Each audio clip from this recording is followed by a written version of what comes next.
amakosa yacu dufite Imana ihambaye. Urukundo n'imbabazi ngira ntabwo birondoreka.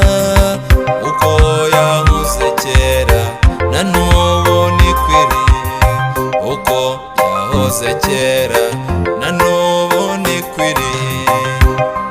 Humura mugenzi wanjye, ibibazo bizarangira, amakuba n'ibyago byose bizashira. Byose bizashira.